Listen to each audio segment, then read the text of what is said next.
ಶ್ರೀವಾರಿ ಕನ್ನಡ ವ್ಯಾಕರಣ ಚಾನಲ್ಗೆ ಸ್ವಾಗತ. ನಾವು 4ನೇ ತರಗತಿಯ ಜೀವೋದಯ ಪಾಠದ ನೋಟ್ಸ್ ನೋಡೋಣ. ನಿಮಗೆ ಯಾವುದೇ ರೀತಿಯ ನೋಟ್ಸ್ ಬೇಕಾದರೆ ಕಮೆಂಟ್ ಬಾಕ್ಸಲ್ಲಿ ಕಮೆಂಟ್ ಮಾಡಿ. ಓಕೆ. ರಂಗ ಮತ್ತು ಸಾದಿಕ್ ಇಬ್ಬರು ಜೀವದ ಗೆಳೆಯರು. ಅಜ್ಜಿ ಒಣ ಕಟ್ಟಿಗೆಗಳನ್ನು ಆರಿಸುತ್ತಿದ್ದರು. ರಂಗ ಅಜ್ಜಿಗೆ ಆಸ್ಪತ್ರೆಯಲ್ಲಿ ಚಿಕಿತ್ಸೆ ಕೊಡಿಸಿದರು. ಹಾವನ್ನು ಕೊಲ್ಲುವ ಹಕ್ಕು ನಮಗಿಲ್ಲ. ಯಾರು ಯಾರಿಗೆ ಹೇಳಿದರು? ತಲೆ ಕೆಟ್ಟಿದೆಯೋ ಏನೋ ನಿಂಗೆ? ತಲೆ ಏನಾದರೂ ಕೆಟ್ಟಿದೆಯಾ? ಯಾರು ಕೇಳ್ತಾ ಇರೋದು? ರಂಗ ಸಾದಿಕ್ಗೆ ಹೇಳಿದನು.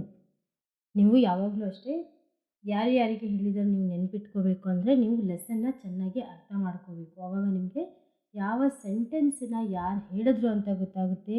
ಮತ್ತು ನಿಮ್ಮ ಟೀಚರ್ ಏನಾದರೂ ಮಿಡಲಲ್ಲಿ ಕೊಟ್ಟಿದ್ರೆ ಚಾಪ್ಟರ್ ಮಿಡಲಿಂದ, ಸೊ ಆವಾಗ ನಿಮಗೆ ನೀವು ಬರೀಬಹುದು. ಇಲ್ಲಾಂದರೆ ನೀವು ಇದು ಬಹೆಟ್ ಮಾಡಿದ್ರೆ ಏನಾಗುತ್ತೆ, ತುಂಬ ಕಷ್ಟ ಆಗ್ತದೆ ಬರೆಯೋಕ್ಕೆ. ಅಜ್ಜಿಗೆ ಕಚ್ಚಿರುವ ಹಾವು ವಿಷದ ಹಾವಲ್ಲ. ಅಜ್ಜಿಗೆ ಕಚ್ಚಿರೋ ಹಾವು ವಿಷ ಅಲ್ಲ ಅಂತ ಯಾರು ಹೇಳ್ತಾರೆ? ವೈದ್ಯರು ರಂಗನಿಗೆ ಹೇಳ್ತಾರೆ ಅಲ್ವಾ? ಯಾಕಂದರೆ ರಂಗ ಅಲ್ವಾ ಅಜ್ಜಿನ ಕಾಪಾಡಿ ಆಸ್ಪತ್ರೆಗೆ ಕರ್ಕೊಂಡು ಹೋಗಿದ್ದು. ಇನ್ನು ಮುಂದೆ ಹೀಗೆ ಮಾಡುವುದಿಲ್ಲ. ಈ ಮಾತನ್ನು ಸಾದಿಕ್ ರಂಗನಿಗೆ ಹೇಳ್ತಾನೆ. ಯಾಕೆಂದರೆ ರಂಗ ಹೇಳ್ತಾನೆ, ಇನ್ನು ಮುಂದೆ ಹೀಗೆ ಮಾಡುವುದಿಲ್ಲ. ಸಾದಿಕ್ ರಂಗನಿಗೆ ಹೇಳ್ತಾನೆ. ಯಾಕೆಂದರೆ ಹಾವನ್ನ ಕೊಲ್ಲೋಣ ಬಾ ಅಂತ ಹೇಳ್ತಾನಲ್ವಾ, ಅದಕ್ಕೆ ಅವನು ಸಾರಿ ಕೇಳ್ತಾ ಇದ್ದಾನೆ. ಒಂದು ವಾಕ್ಯದಲ್ಲಿ ಉತ್ತರಿಸಿ.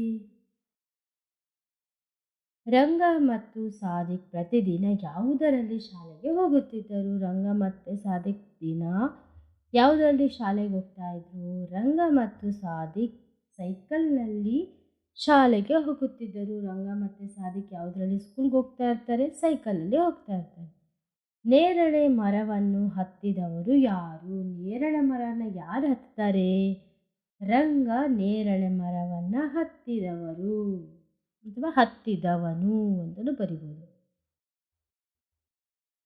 ಅಜ್ಜಿ ಕೂಗಿಕೊಂಡಿದ್ದು ಏಕೆ? ಅಜ್ಜಿ ಯಾಕೆ ಕೂಗ್ಕೊಂಡ್ರು, ಕಿರ್ಚ್ಕೊಂಡ್ರು ಅಂದರೆ ಅಜ್ಜಿಗೆ ಹಾವು ಕಚ್ಚಿದ್ದರಿಂದ ಕೂಗಿಕೊಂಡಳು. ಅಜ್ಜಿಗೆ ಹಾವು ಕಚ್ಚಿತಲ್ವ, ಅದಕ್ಕೋಸ್ಕರ ಅಜ್ಜಿ ಏನು ಮಾಡ್ತಾರೆ, ಕೂಗ್ಕೊತಾಳೆ, ಕಿರ್ಚ್ಕೊತಾಳೆ, ನೋವಾಗುತ್ತಲ್ವ ಅದಕ್ಕೆ. ವೈದ್ಯರು ರಂಗನ ಬಳಿ ಏನೆಂದು ಹೇಳಿದರು? ವೈದ್ಯರು ರಂಗನ ಹತ್ರ ಏನಂತ ಹೇಳ್ತಾರೆ? ಅಜ್ಜಿಗೆ ಕಚ್ಚಿದ ಹಾವು ವಿಷದ ಹಾವಲ್ಲ ಎಂದು ಹೇಳಿದರು. ವೈದ್ಯರು ಏನು ಹೇಳ್ತಾರೆ? ನಿಮ್ಮ ಅಜ್ಜಿಗೆ ಕಚ್ಚಿದ ಹಾವು ಏನಿದೆ ಅದು ಪಾಯ್ಸನ್ ಅಲ್ಲ. ನೀವು ನೋಡಿದ್ದೀರಲ್ವ ಕೆರೆ ಹಾವು, ಇವಾಗ ಹೊಲದಲ್ಲಿ ಕೆಲಸ ಮಾಡ್ತಾರಲ್ವ ಅವ್ರಿಗೆಲ್ಲ ನಾರ್ಮಲ್, ಅವ್ರಿಗೆಲ್ಲ ಕಚ್ತಾನೆ ಇರುತ್ತೆ ಇಂಥ ಹಾವುಗಳೆಲ್ಲ. ಅವ್ರು ಸತ್ತೋಗಲ್ಲ, ಯಾಕೆಂದರೆ ಅದು ವಿಷದ ಹಾವಲ್ಲ. ಬಟ್ ಅನ್ಫಾರ್ಚುನೇಟ್ಲಿ ಕಚ್ಚಿದ್ರೆ ಏನು ಮಾಡೋಕ್ಕಾಗಲ್ಲ. ರಂಗ ಅದಕ್ಕೆ ಹೇಳೋದು, ನಾವು ರೈತರಿಗೆ ನಾವು ರೆಸ್ಪೆಕ್ಟ್ ಕೊಡಬೇಕು, ನಾವು ಅವ್ರಿಗೆ ಗೌರವ ಕೊಡಬೇಕು ಅಂತ.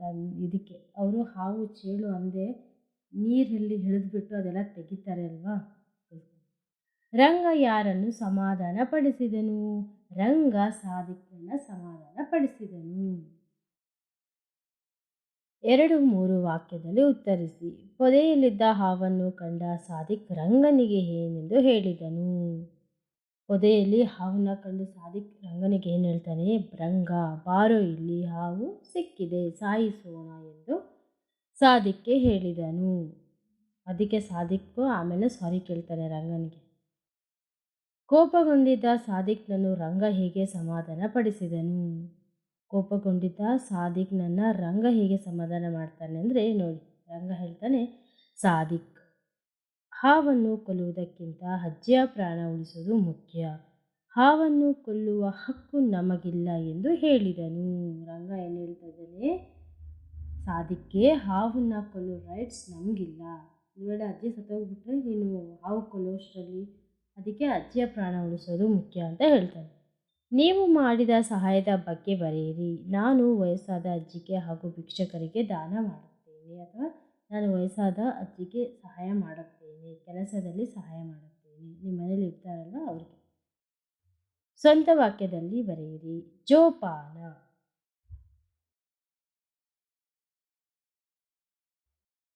ನಾವು ಚಿನ್ನ ಬೆಳ್ಳಿಯನ್ನು ಜೋಪಾನವಾಗಿ ಇಡಬೇಕು ಅಲ್ವಾ? ಅದೇ ಅಲ್ವಾ ಜೋಪಾನವಾಗಿ ಇಡಬೇಕು. ಸಮಾಧಾನ, ನಾವು ಸಮಾಧಾನದಿಂದ ಉತ್ತರ ಕೊಡಬೇಕು. ನಾವು ಅವರು ಕ್ವಶನ್ ಕೇಳಿದ್ಮೇಲೆ ನಿಧಾನವಾಗಿ ಥಿಂಕ್ ಮಾಡಿ ಉತ್ತರವನ್ನು ಕೊಡಬೇಕು. ತಪ್ಪು, ನಾವು ತಪ್ಪು ಮಾಡಿದಾಗ ಒಪ್ಪಿಕೊಳ್ಳಬೇಕು. We did mistake, you should know, ನಾನು ಮಾಡಿದ್ದೀನಿ ಅಂತ ಅನ್ನಬೇಕು. ಇಲ್ಲಾಂದರೆ ದಟ್ ಈಸ್ ಅ ರಾಂಗ್. ಅರ್ಥಕೋಶದ ಸಹಾಯದಿಂದ ಪದಗಳ ಅರ್ಥ ಹುಡುಕಿ ಪದಗಳ ಅರ್ಥವನ್ನು ಬರೆಯಿರಿ. ಖುಷಿ, ಖುಷಿ, ಹಿಗ್ಗು, ಸಂತೋಷ. ಪೊದೆ, ಹೋದರು. ಗದರು, ಸಿಟ್ಟು, ಬೈಯು ಅಥವಾ ಕೋಪಗೊಂಡು. ನೆಕ್ಸ್ಟು ಈ ಪದಗಳನ್ನು ಹೇಳುತ್ತಾ ನಕಲು ಮಾಡಿ. ಇದು ಸೇಮ್ ಏನಿದೆ ಅದನ್ನು ಬರಿಬೇಕಾಗುತ್ತೆ. ಇದು ಏನಂದರೆ ಇಲ್ಲಿ ಹ ಅಕ್ಷರಕ್ಕೆ ಸಂಬಂಧಿಸಿದ ಹೆಸರುಗಳನ್ನು ಬರೆಯಿರಿ. ಹ ಅಕ್ಷರದಲ್ಲಿ ಏನೇನಿದೆ ಇಲ್ಲಿ? ನಾನು ಇಷ್ಟು ಬರೆದಿದ್ದೀನಿ, ನನಗೆ ಒಂದು ಸಿಕ್ಕಿಲ್ಲ ಯಾವುದು ಅಂತ. ನಾನು ಎಷ್ಟು ಹುಡುಕಿದ್ರೂ ಸಿಗ್ತಾ ಇಲ್ಲ. ನಿಮ್ಗೆ ಏನಾದರೂ ಸಿಕ್ಕಿದ್ರೆ ಕಮೆಂಟ್ ಬಾಕ್ಸಲ್ಲಿ ಕಮೆಂಟ್ ಹಾಕಿ. ನೋಡಿ, ಹಣ್ಣು ಇದೆಯಾ? ಹಸು ಇಲ್ಲಿದೆ. ಹಂದಿ ಇಲ್ಲಿದೆ. ನೆಕ್ಸ್ಟು ಹಾವು, ಹಾವು ಇಲ್ಲೇ ಇತ್ತು, ಇಲ್ಲಿದೆ. ಹೂವು ಇಲ್ಲಿದೆ. ಹಕ್ಕಿ ಎಲ್ಲಿದೆ? ಹುಟ್ಟು, ಹುಟ್ಟು ಅಂದರೆ ಇಲ್ಲಿ ಮಾಡ್ತಾ ಇದ್ದಾನೆ, ನನ್ನ ಕೈಯಲ್ಲಿ ಇಟ್ಕೊಂಡಿದ್ದ ಅದು ಹುಟ್ಟು. ಹುಲ್ಲು, ಗ್ರಾಸ್ ಇದೆ. ಮತ್ತು ಇನ್ನೂ ಒಂದೇನು ನಾನು ಸರ್ಚ್ ಮಾಡಿದ್ದೀನಿ, ಸಿಕ್ಕಿಲ್ಲ. ನಿಮಗೇನಾದರೂ ಸಿಕ್ಕಿದ್ರೆ ಕಮೆಂಟ್ ಬಾಕ್ಸಲ್ಲಿ ಕಮೆಂಟ್ ಮಾಡಿ. ಈ ವಿಡಿಯೋ ಇಷ್ಟ ಆಗಿದ್ರೆ ಲೈಕ್ ಮಾಡಿ, ಶೇರ್ ಮಾಡಿ ಹಾಗೂ ಸಬ್ಸ್ಕ್ರೈಬ್ ಮಾಡಿ. ಧನ್ಯವಾದಗಳು.